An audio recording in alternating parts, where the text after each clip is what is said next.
It starts on a Tuesday afternoon, sun beating down on the asphalt. Jamal Carter, known to his friends as Jay, is heading home from a community center meeting, mind buzzing with lyrics for his next track. He looks like any young black man walking down the street, jeans, hoodie, intricate locks framing his thoughtful face. Then a patrol car screeches to a halt. Officer Dunn emerges, eyes narrowed, immediately radiating hostility. A baseless stop escalates quickly. Dunn, offended by Jay's calm questioning of the stop, sees only defiance, disrespect. Fueled by prejudice and a need to assert dominance, he drags Jay to the precinct on trumped-up charges. And there, in a chilling abuse of power, Dunn decides to teach Jay a lesson about authority. He pulls out clippers. He forcibly shaves Jay's locks, a symbol of his identity, his culture, his pride, humiliating him, stripping him of his dignity while other officers watch, maybe snicker. Dunn thinks he's just put another thug in his place, enforced respect through degradation. What Officer Dunn, blinded by his own racism and ignorance, doesn't know is that the young man whose identity he just tried to erase isn't just Jay from the block.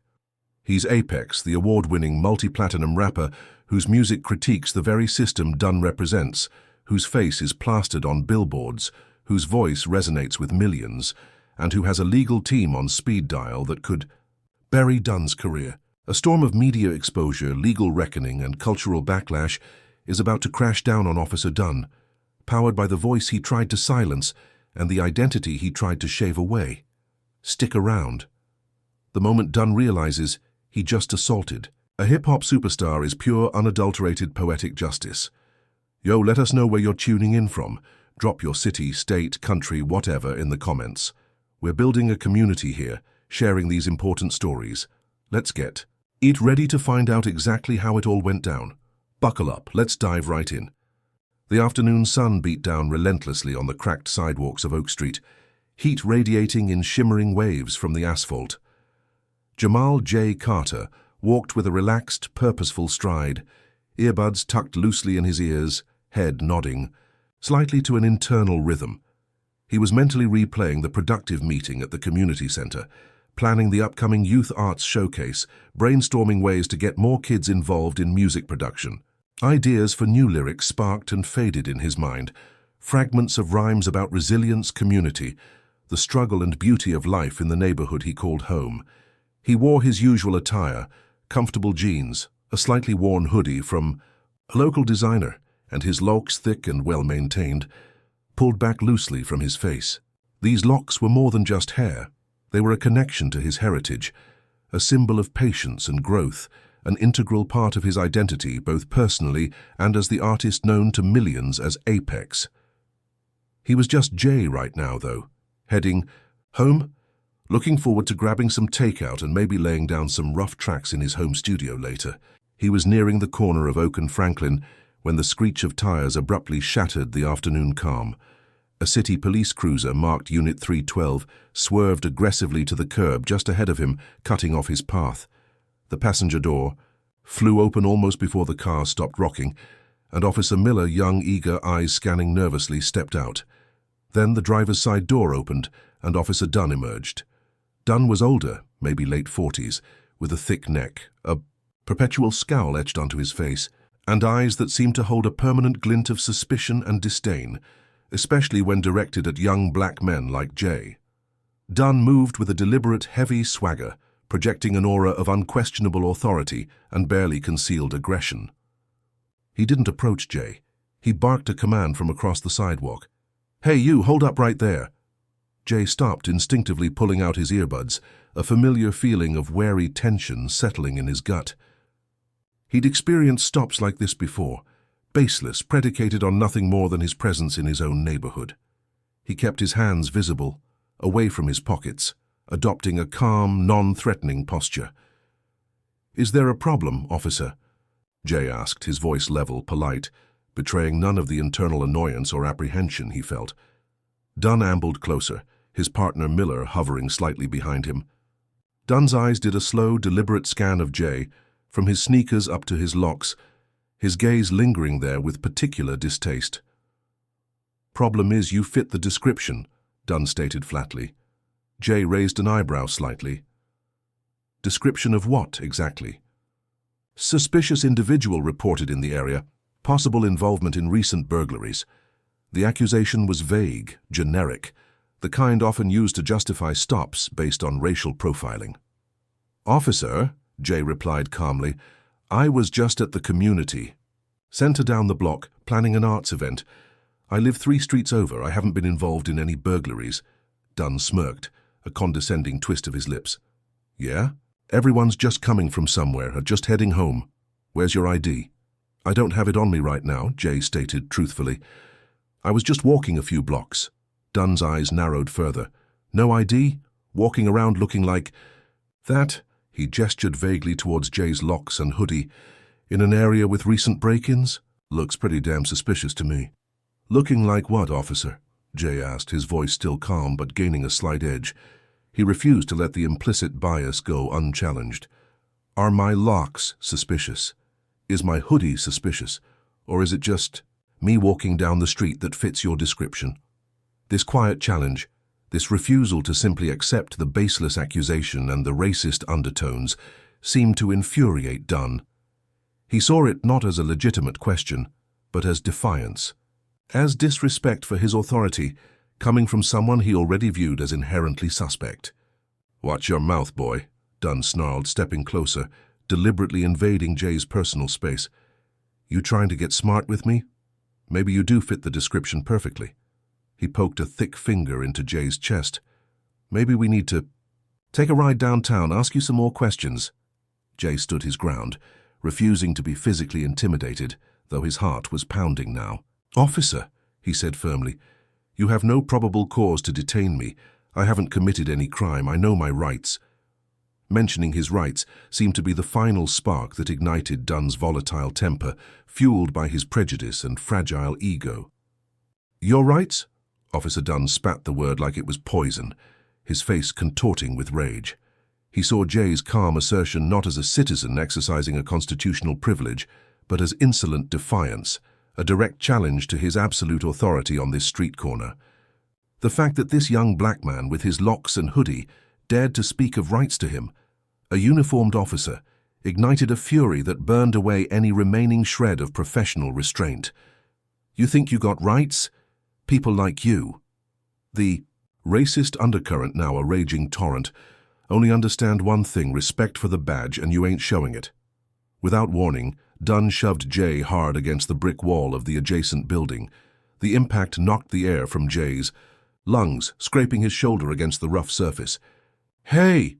Jay gasped, instinctively trying to brace himself. "That's assault." "Assault?" Dunn laughed, a harsh, ugly sound devoid of humor. "That's just me teaching you some manners.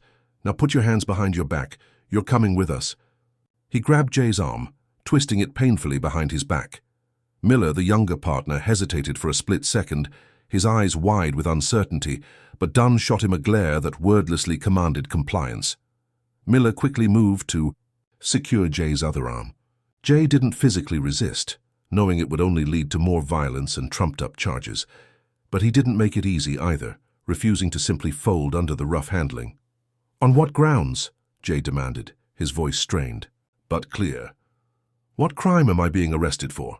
"Resisting arrest, failure to comply, suspicion of burglary." Dunn rattled off the charges, clearly fabricating them on the spot to justify his aggression. He roughly pushed Jay towards the waiting patrol car, shoving him into the back seat with unnecessary force. The door slammed shut, the sound echoing, the sudden, brutal closing off of Jay's freedom. The ride to the precinct was short, but filled with a tense, vibrating silence. Jay sat rigidly in the back, breathing deeply, trying to control the mix of fear, anger, and disbelief churning within him. He focused on observing, memorizing details, the officers' names visible on their uniforms, Dunn, Miller, the unit number of the car, the route they took. He knew he needed to stay calm, stay observant, gather information for the inevitable fight ahead. Officer Dunn drove aggressively, occasionally glancing back at Jay in the rearview mirror, a look of smug satisfaction mixed with lingering anger on his face. He seemed pleased with himself, convinced he had successfully subdued a defiant suspect and reasserted his dominance. At the precinct, a drab, institutional building smelling of stale coffee and disinfectant, Dunn dragged Jay roughly from the car and into the processing area. He shoved Jay towards the booking desk, barking at the desk sergeant. "Got one here for resisting failure to comply, possible burglary connection, needs processing." The desk sergeant, looking bored, barely glanced up. Dunn then steered Jay towards a small, stark holding cell. "Get in there and think about learning some respect," Dunn sneered, shoving Jay inside. The heavy metal door clanged shut, the sound final and isolating. Jay surveyed the small cell, a concrete bench, a stained toilet, walls covered in faded graffiti. He sat down on the bench, the cold seeping through his jeans. The adrenaline was fading, leaving him feeling shaken, violated, and deeply angry. This wasn't just an unlawful stop. It was an assault, a kidnapping under color of law, fueled by pure racism. He knew he needed to call his lawyer, his manager, but they hadn't even allowed him his phone call yet. He leaned his head back against the cold concrete wall, closing his eyes, trying to center himself, trying to push down the rising tide of despair. He wouldn't let Dunn break him. He repeated the officer's badge number silently, committing it to memory alongside the details of the assault. He started mentally composing lyrics, channeling the raw emotion, the injustice, into rhymes, a habit that had always been his refuge, his way of processing the world. He was deep in thought, sketching out verses in his head, when the cell door suddenly scraped open again an hour later. Officer Dunn stood there, a strange, almost gleeful expression on his face. Behind him stood Officer Miller, looking distinctly uncomfortable, avoiding eye contact. In Dunn's hand, shockingly, was a pair of electric clippers, the kind used for shearing sheep or perhaps prison haircuts, attached to a long extension cord snaking back towards an outlet in the hallway. Jay's blood ran cold. What is that for?" he asked, his voice barely a whisper. Dunn stepped into the cell, Miller reluctantly following, partially blocking the doorway. Dunn held up the buzzing clippers, a cruel smirk spreading across his face. "Lesson ain't over yet, boy," he said, his voice dripping with menace. "You want to talk about your identity, your rights? Seems like that hair means a lot to you. Maybe losing it will teach you some humility, teach you who's really in charge here." The intent was sickeningly clear. This wasn't about procedure, it was about degradation. It was a calculated act designed to strip Jay of his identity, his cultural pride, his very sense of self, all under the guise of teaching him respect for authority he had dared to question. Jamal J. Carter stared at the buzzing clippers in Officer Dunn's hand, a wave of disbelief washing over him, quickly followed by a surge of cold, sharp dread. Shave his head? Here? In a police holding cell? The idea was so outrageous, so violative, it seemed almost unreal. His locks weren't just a hairstyle. They were years of growth, a connection to his roots, a visible manifestation of his identity as both a man and an artist. To have them forcibly removed, sheared off like an animal's fleece by this hateful, prejudiced officer, it felt like a profound, intimate violation, a stripping away of self far deeper than the physical assault on the street. "You can't do this," Jay said, his voice low but vibrating with a mixture of fear and defiance. He stood up slowly from the bench, trying to put some distance between himself and Dunn within the cramped confines of the cell. "This is illegal. It's assault. It's a violation of my rights, my dignity." Officer Dunn just laughed, that same harsh, dismissive sound from the street corner. "Rights? Dignity? You lost those when you decided to mouth off to a police officer, pal. Around here," he gestured vaguely at the grim surroundings, "we make the rules, and right now the rule is you need a haircut." He advanced further into the cell, the clippers buzzing menacingly, the cord trailing behind him. Officer Miller shifted uncomfortably by the door, looking pale and conflicted, but making no move to intervene. His silence was complicity. Jay backed away until his back hit the cold concrete wall. There was nowhere else to go. He looked desperately at Miller. "Officer Miller, you know this is wrong. Don't let him do this." Miller flinched at being addressed directly, but stubbornly avoided eye contact, staring fixedly at a spot on the floor. His inaction spoke volumes. Dunn closed the remaining distance, grabbing Jay's shoulder roughly with one hand, holding the buzzing clippers aloft with the other. Jay tensed, every muscle screaming to fight back, to resist this ultimate degradation. But he knew with chilling certainty that any physical resistance would be met with overwhelming force, resulting in more severe injuries and fabricated charges of assaulting an officer. He had to endure this, survive this, document this. He forced himself to remain still, meeting Dunn's hateful gaze with a cold fury of his own, refusing to show the terror that clawed at his insides. "Hold still," Dunn growled, "unless you want an ear nicked along with this mop." Then the cold vibration of the clippers touched Jay's scalp. He squeezed his eyes shut for a brief second as the first thick lock fell away, landing softly on the dusty concrete floor. Then another, and another. Dunn worked quickly, crudely, shearing off the locks close to the scalp, leaving uneven patches, exposing skin that hadn't seen direct sunlight in years. It felt like being flayed, each severed lock a piece of his identity being torn away, discarded, on the dirty floor like trash. He didn't cry out, didn't plead, didn't give Dunn the satisfaction of seeing him break completely. He focused instead on the injustice, letting the rage build within him, channeling it not into futile resistance, but into a burning resolve for accountability. He mentally catalogued every detail: Dunn's sneering face, Miller's averted gaze, the humiliating scrape of the clippers, the growing pile of his severed locks at his feet. When Dunn finally finished, stepping back to admire his handiwork, Jay's head felt strangely light, exposed, vulnerable. Uneven tufts of hair remained, a ragged, humiliating testament to the assault. Dunn chuckled again. "There, looks better already, more respectable." He gestured towards the pile of locks on the floor. "Maybe leave that mess behind when you finally get out." He turned to leave the cell, the clippers still buzzing faintly. "All right, suspect," Dunn said over his shoulder, his voice dripping with mock formality. "I guess you get your phone call now. Don't call anyone too important, all right?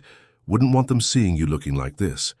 He laughed again as he and Miller exited the cell, the heavy door clanging shut, leaving Jay alone with his shorn head, the pile of his severed identity, on the floor, and a single crucial opportunity: his phone call. Left alone in the stark silence, Jay took several deep, shuddering breaths, fighting back the tears that threatened to fall, tears of rage, humiliation, and violation. He looked down at the locks on the floor, years of growth, symbols of pride, now just discarded remnants.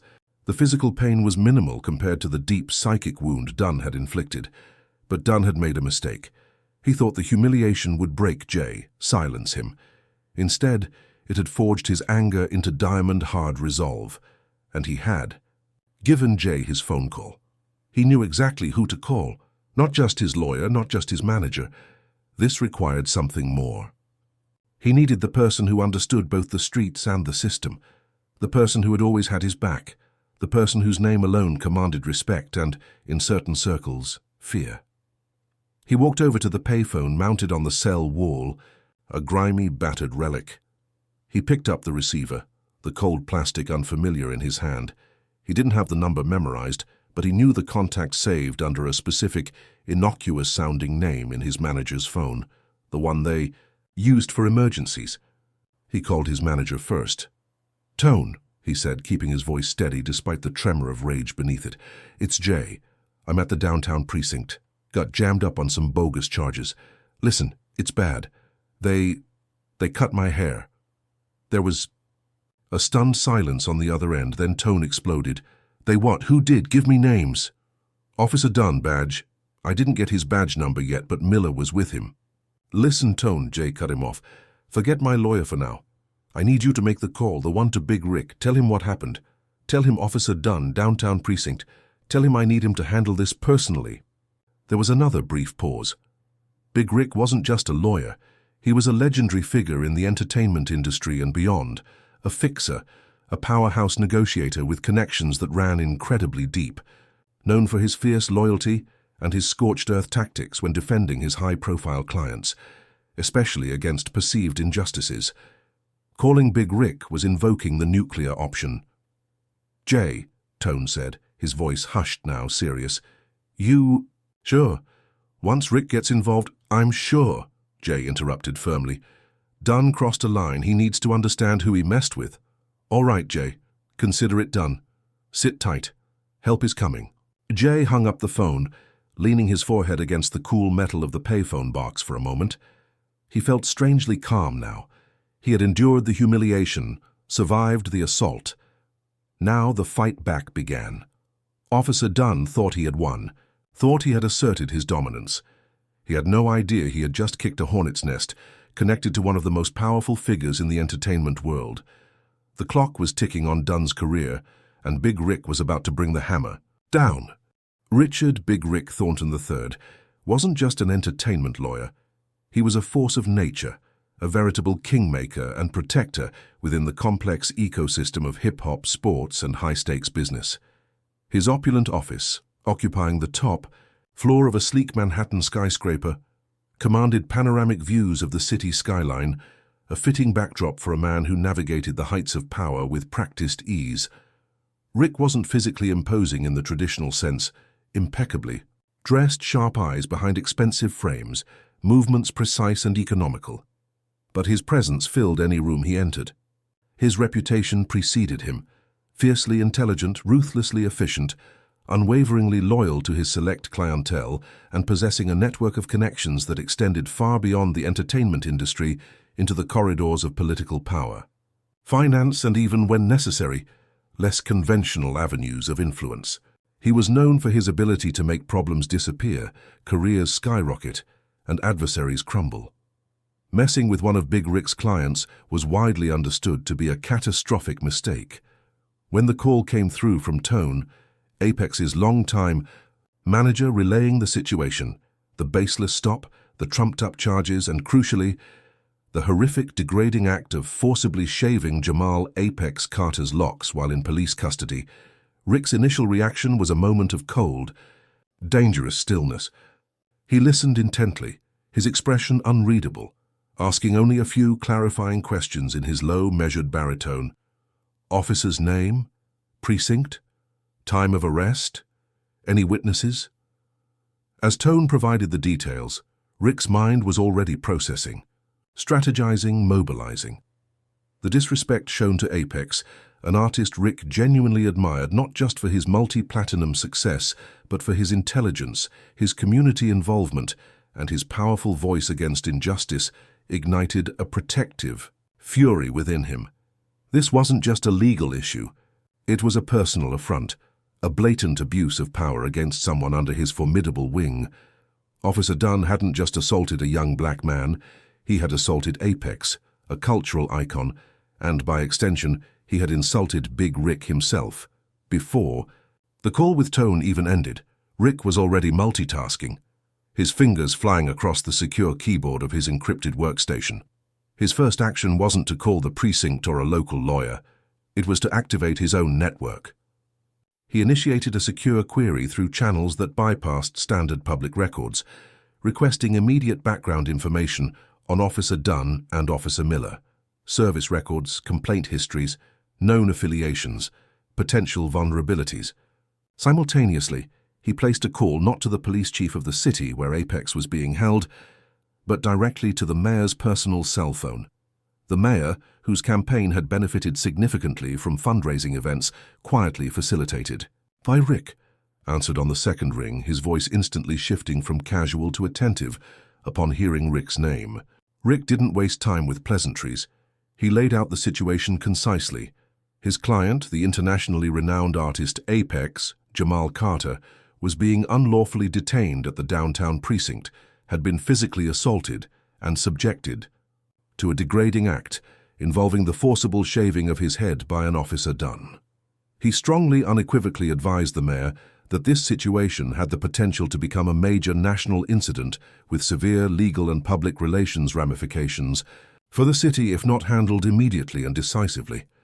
He didn't make explicit threats. He didn't need to.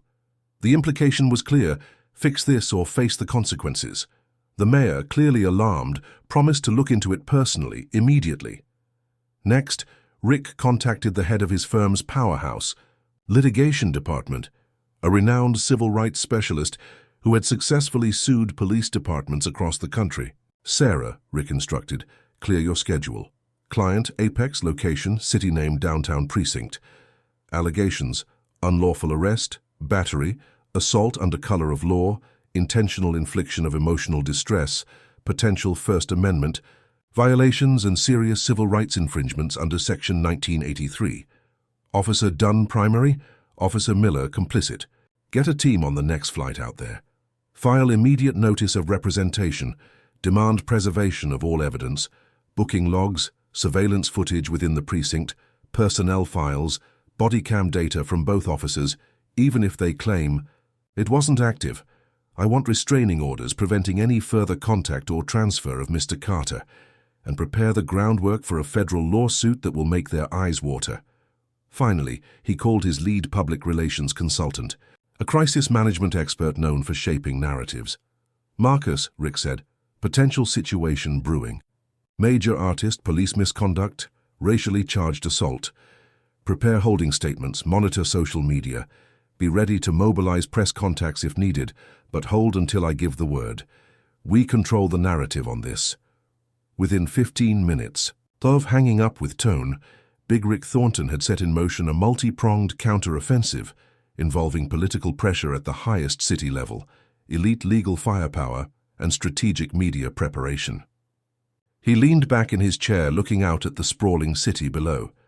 Officer Dunn, sitting in his precinct break room feeling smug about teaching a kid respect, had absolutely no idea that the full weight of Big Rick Thornton's considerable influence and resources was about to descend upon him like an avalanche.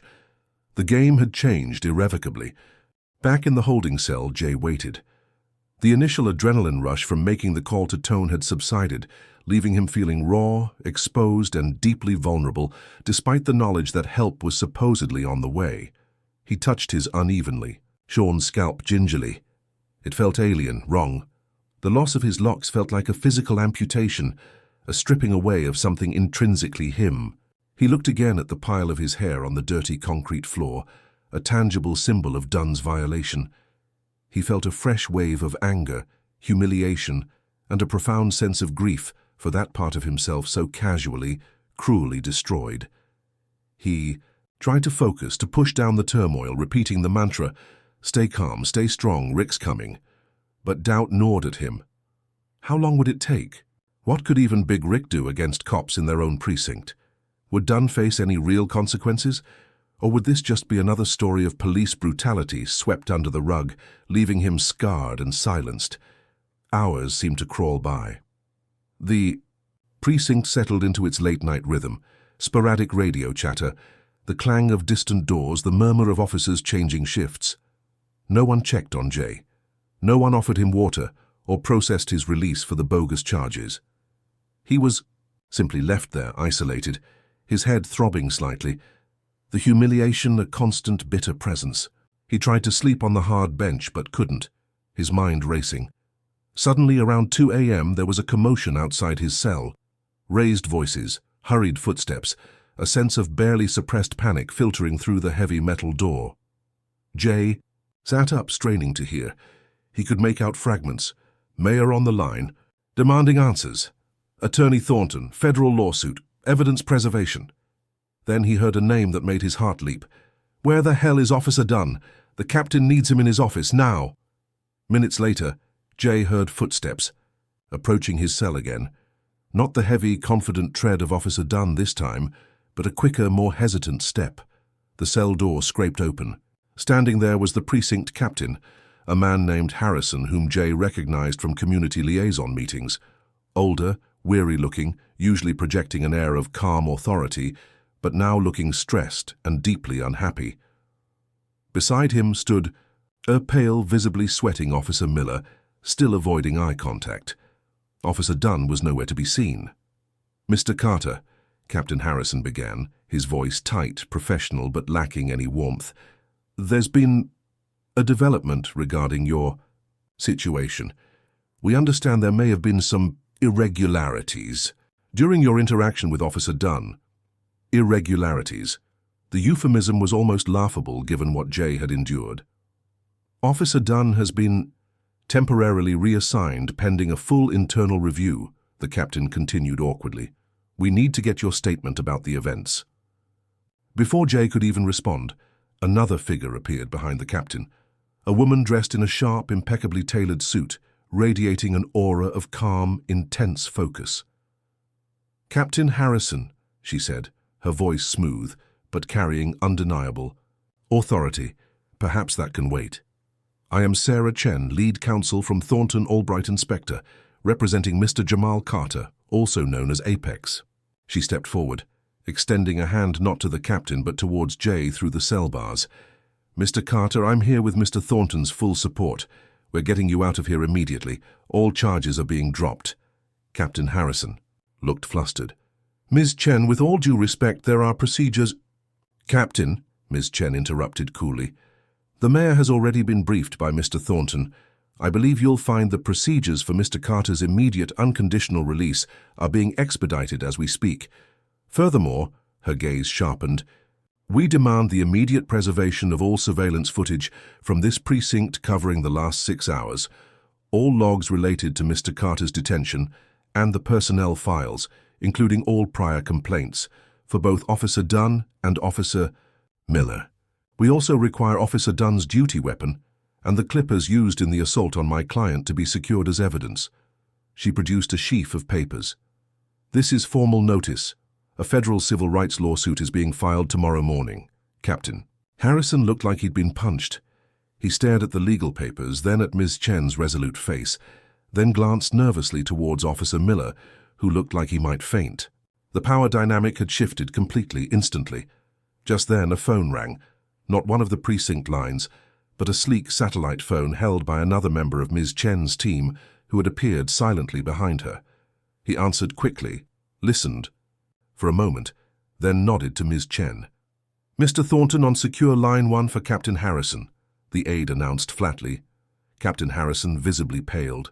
Taking a call from the big Rick Thornton, personally, under these circumstances? He wiped a hand across his sweaty brow, took the offered satellite phone with a trembling hand, and raised it to his ear. Yes, Mr. Thornton. Captain Harrison here." He listened for several long moments, his face cycling through expressions of shock, dismay, and grim acceptance. His responses were brief, deferential. "Yes, sir, I understand completely. Absolutely unacceptable. Internal Affairs is already initiating. Yes, immediate release. Full cooperation guaranteed." "My apologies, sir. Deepest apologies." He finally handed the phone back, looking utterly defeated. He turned to Officer Miller. "Miller, go unlock Mr. Carter's cell. Now, escort him directly to the front desk for immediate release, no paperwork delays, and find Dunn. Tell him IA wants him. Tell him not to leave the building." Miller nodded quickly, fumbling with the keys, finally managing to unlock Jay's cell door. As Jay stepped out, unsteady but holding his head high despite the humiliating haircut, Ms. Chen placed a reassuring hand on his arm. "It's over, Jay," she murmured. "Let's get you home. Rick sends his best. We'll handle everything from here." Jay nodded, a profound sense of relief washing over him, tinged with the lingering trauma but also the fierce satisfaction of knowing that Officer Dunn's reign of petty tyranny, his racist abuse of power, was about to face a reckoning orchestrated by forces he couldn't even comprehend, let alone control.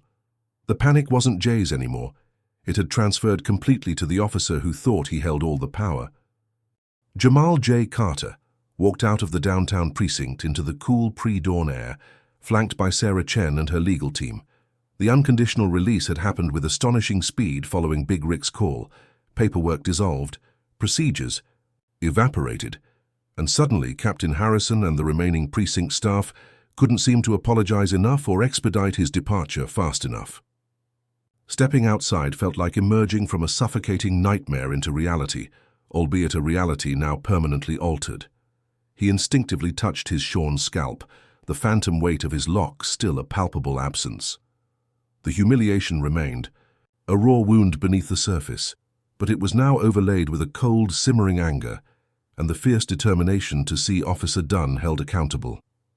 Ms. Chen guided him towards a waiting black SUV, assuring him that a private doctor would meet them at a secure location for examination and documentation of his injuries.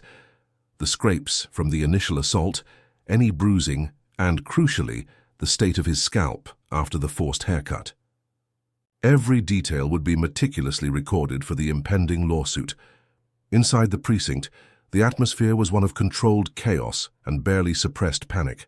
Captain Harrison, after ensuring Jay's release, immediately quarantined Officer Dunn in an empty interview room, confiscating his duty weapon and placing him under the direct watch of 2 internal affairs detectives summoned urgently from their homes. Dunn, initially belligerent and demanding his union representative, quickly deflated when Harrison bluntly informed him of the identity of the complainant's representative, Big Rick Thornton, the direct call from the mayor demanding action and the imminent filing of a massive federal civil rights lawsuit.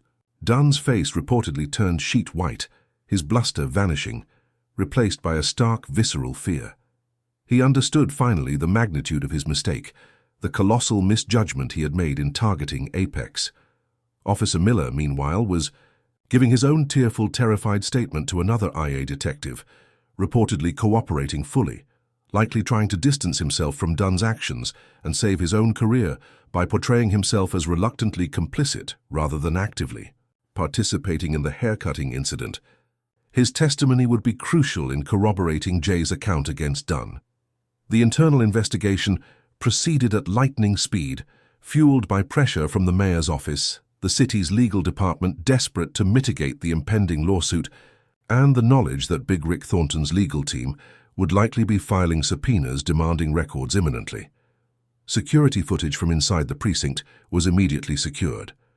While the holding cells themselves typically lacked cameras for privacy reasons, cameras in the booking area, hallways, and potentially the area near the outlet where Dunn plugged in the clippers were reviewed frame by frame. While not capturing the haircut itself, the footage reportedly showed Dunn and Miller escorting Jay to the cell, Dunn later emerging and retrieving the clippers from a locker or storage area, the extension cord, and the 2 officers entering Jay's cell for a significant period, followed by Dunn exiting looking smug, and Jay later emerging looking visibly distressed and with his head shaved. Combined with Miller's corroborating testimony and Jay's statement, the circumstantial evidence against Dunn for the assault and degradation within the cell was overwhelming, even without direct video of the act itself. News of the incident, despite initial attempts to keep it contained, inevitably began to leak. Whispers within the department turned into anonymous tips to local journalists. The story of a prominent multi-platinum rapper being assaulted and forcibly shaved by a police officer while in custody was simply too explosive to stay hidden for long.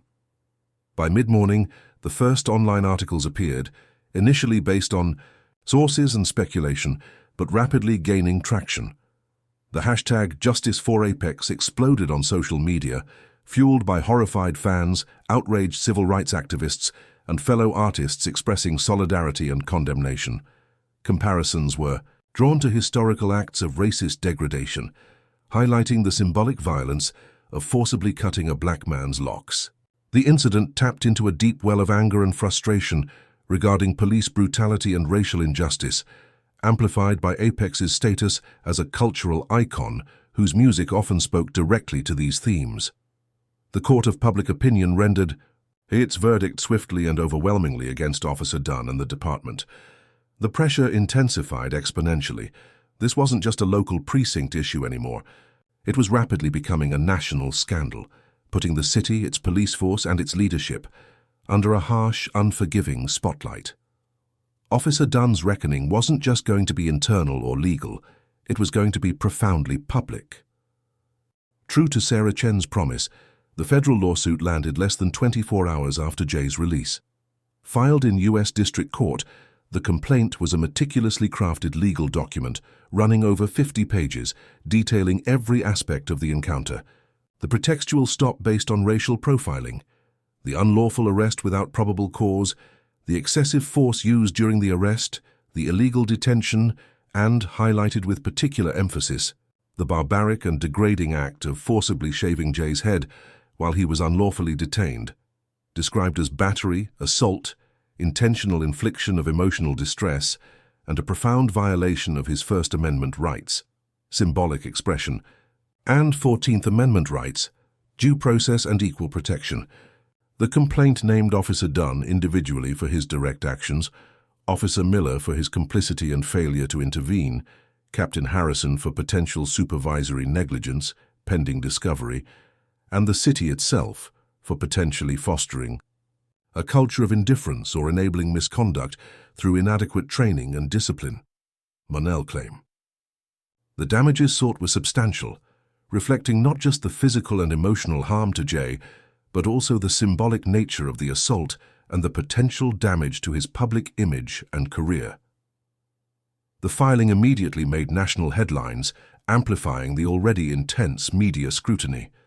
Big Rick Thornton, usually preferring to operate behind the scenes, granted a single carefully worded interview to a major news network, expressing his profound outrage at the treatment of his client and promising to pursue justice relentlessly. For this wasn't just an assault on Jamal Carter, the artist known as Apex, Rick stated, his voice calm but radiating controlled fury. This was an attack on the dignity, the culture, and the basic human rights of a black man who dared to question an abuse of power. Officer Dunn's actions were not just illegal, they were despicable. Harkening back to darker times we claim to have left behind, we will ensure, through the full force of the legal system, that he and any system that enabled him are held accountable. His words resonated powerfully, framing the case not just as an individual grievance, but as part of a larger struggle against systemic racism and police brutality. The city's legal department found itself in an immediate, unwinnable position. Defending the lawsuit seemed futile. Officer Miller's testimony to Internal Affairs corroborated Jay's account of the events leading up to the haircutting. While Miller claimed he was uncomfortable and didn't physically participate in the shaving, his admission that Dunn took Jay into the cell with clippers and emerged later with Jay shorn was damning circumstantial evidence against Dunn. Furthermore, the precinct surveillance logs and partial footage supported the timeline. The public relations damage was already catastrophic.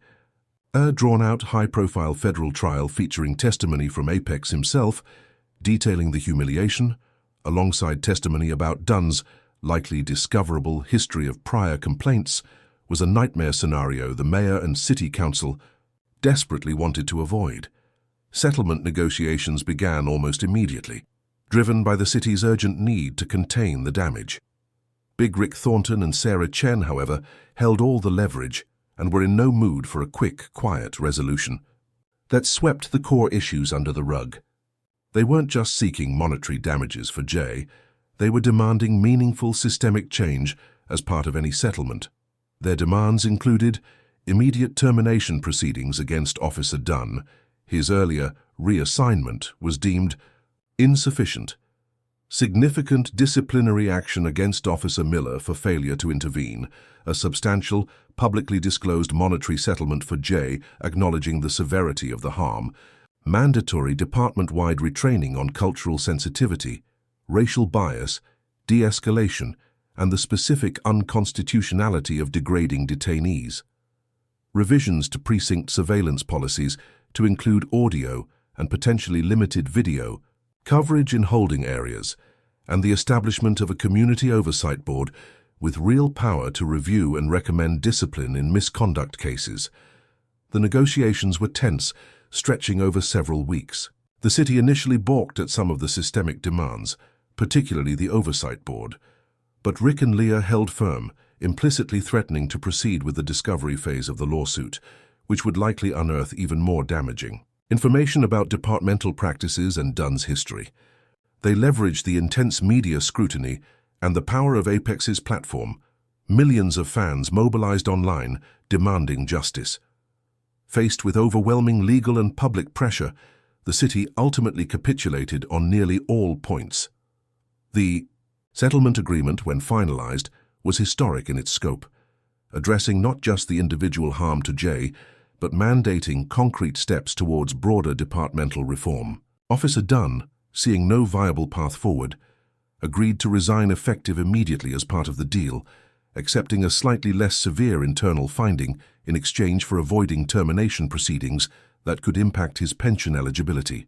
Elsewhere, Though the specter of potential, though less likely now, criminal charges still lingered, Officer Miller accepted a lengthy suspension and mandatory retraining. The financial settlement for Jay was significant, though he announced immediately through Big Rick that a substantial portion would be donated to civil rights organizations and funding arts programs at the community center he'd been visiting. The day of his arrest, the legal gauntlet had been run, and while the scars remained, accountability had been achieved, and seeds for potential change had been forcefully planted. Jamal J. Carter found himself navigating a strange duality in the aftermath of the settlement. On one hand, there was profound relief. The legal battle was over, Officer Dunn was off the force, and significant reforms had been mandated, offering a measure of justice not just for him but potentially for the broader community. He felt vindicated, his truth acknowledged.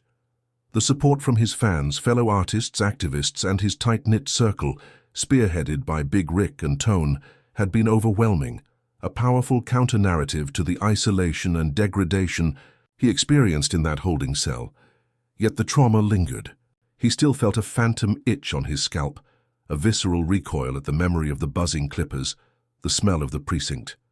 His locks, which he immediately began the long process of regrowing, became a visible symbol not just of his identity, but of his resilience, his refusal to be erased.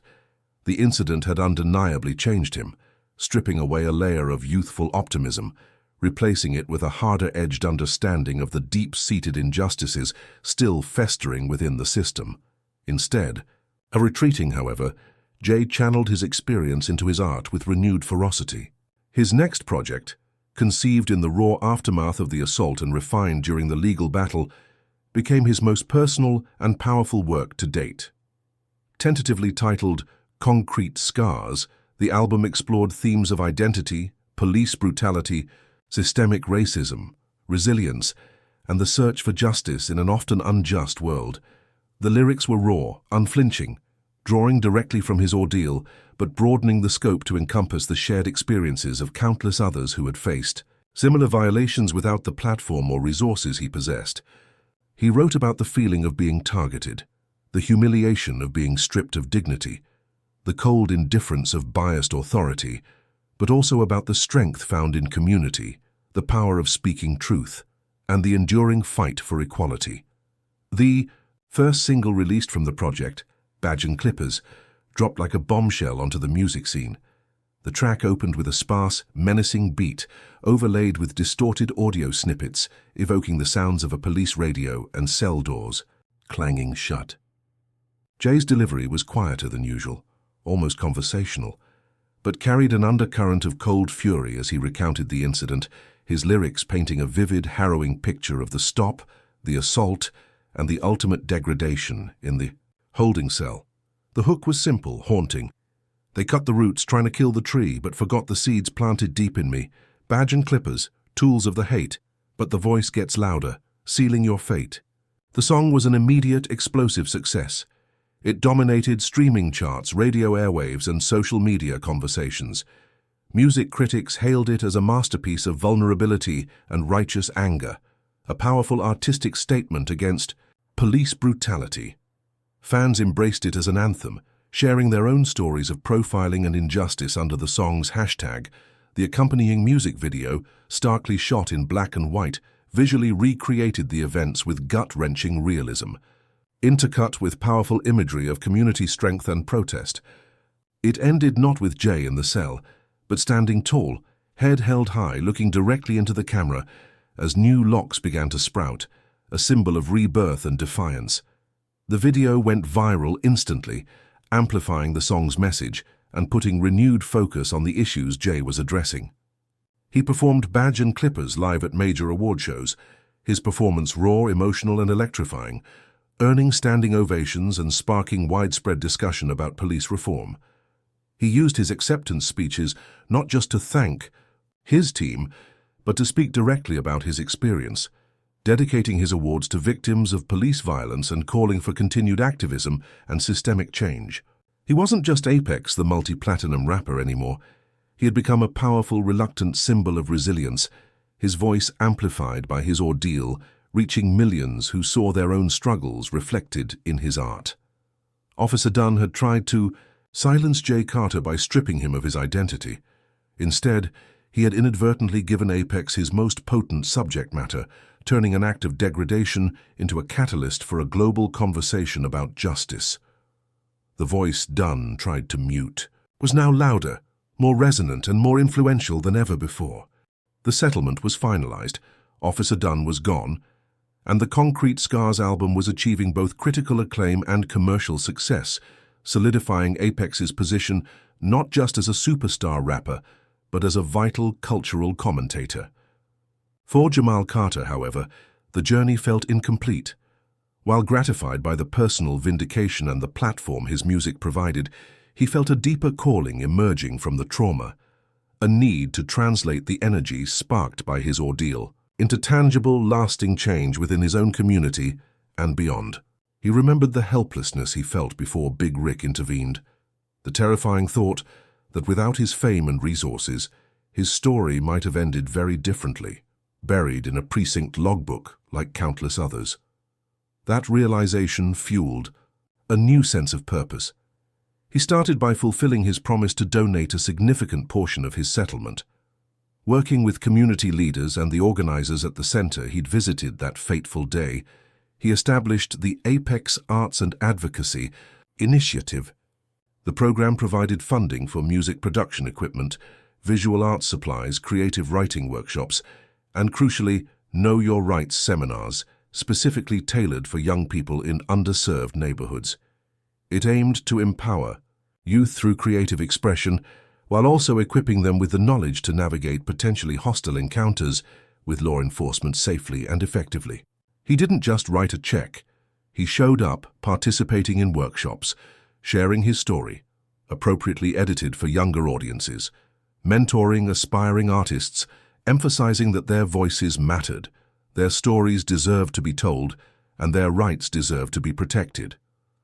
His presence, his willingness to be vulnerable about his own experience, resonated deeply with the kids, making the program far more impactful than simple funding ever could. Beyond the community center, Jay leveraged his platform and connections, facilitated by Big Rick's continued strategic guidance, to advocate for policy changes at the city and state level. He met privately with the mayor, the new police chief, appointed after the previous chief resigned amidst the scandal, and state legislators, sharing his perspective not just as a celebrity, but as a citizen directly impacted by police misconduct. He pushed for the strengthening of the newly formed Civilian Oversight Board, advocating for independent investigatory power and transparent disciplinary processes. He supported legislation aimed at improving data collection on traffic stops to identify patterns of racial profiling. He spoke powerfully about the need for better mental health support for officers while simultaneously demanding stricter accountability for bias and abuse. His advocacy was informed, measured, and carried the undeniable weight of his personal experience and public profile. He wasn't just rapping about the problems anymore. He was actively working within the system, however flawed, to try and fix them. His influence extended culturally as well. The Badge and Clippers incident became a touchstone in national conversations about race, identity, and policing. Other artists referenced it in their work. Academics analyzed the symbolism. Documentaries explored the case. Jay found himself invited to speak on panels, participate in documentaries, and contribute op-eds, always steering the conversation towards solutions, towards empowerment, towards the need for systemic change rather than dwelling solely on his own victimization. He understood the power of his narrative and wielded it responsibly, aiming to uplift rather than simply condemn. Of course, the change wasn't universal or immediate. Resistance remained. Some police union officials publicly downplayed the incident or defended Dunn's initial actions. Online trolls attacked Jay with racist vitriol. Progress on policy reforms sometimes stalled in legislative committees. Jay faced the familiar frustrations of activism, the slow pace of change, the entrenched opposition, the moments of doubt. But he kept going, fueled by the memory of that holding cell, the support of his community, and the faces of the young, people at the community center, finding their own voices through the programs he funded. He knew that planting seeds of change didn't guarantee an immediate harvest, but it was the necessary work. Officer Dunn, in his act of hateful degradation, had inadvertently planted a seed of resistance in Jay. Now Jay Carter, aka Apex, was spending his life tending that seed, helping it grow into a forest of awareness, empowerment, and enduring hope for a more just future. The locks were growing back, different perhaps, but stronger at the roots. Hair can be more than just hair. For Jay Apex Carter, his locks were identity, culture, pride. Officer Dunn saw them as a symbol of defiance, something to be forcibly removed, to assert dominance, to humiliate, to erase. He used clippers as a weapon, believing degradation was the path to control. He never imagined that the man whose head he shaved held a voice that could shake the foundations of power, a platform built on the very experiences Dunn sought to invalidate. He tried to cut down the artist, forgetting the roots ran deep. For those of us who understand that our hair, our appearance, our very being can be politicized and targeted by prejudice, this story hits hard. We know the deep violation of having your identity attacked, dismissed, or forcibly altered by those in power. Maybe you've faced judgment based on how you look. Maybe you've felt the pressure to conform, to hide parts of yourself to feel safe or accepted. Maybe you've experienced the sting of having your dignity deliberately stripped away. But Jay's story is a powerful testament to resilience and the alchemy of turning pain into power. He didn't let the humiliation silence him. He amplified his voice. He used his art, his platform, and his resources not just to seek personal justice, but to plant seeds of change for his entire community. It shows that true power isn't found in wielding clippers or badges with malice, but in owning your identity, speaking your truth, and using your unique gifts to fight for something bigger than yourself. Officer Dunn tried to erase Apex. Instead, he solidified his legacy as a voice for the voiceless, proving that you can cut the branches, but you can't kill the roots that feed the soul. So if this story resonated with you, if it sparked a fire in your spirit, if it reminded you of the power of art, identity, and resilience in the face of injustice, please help amplify this message. Like this video. Share it with someone who needs to hear that even acts of degradation can become fuel for liberation, and that our voices are strongest when we speak our truth. Until next time, own your identity, raise your voice, and keep fighting for a world where everyone's dignity is respected.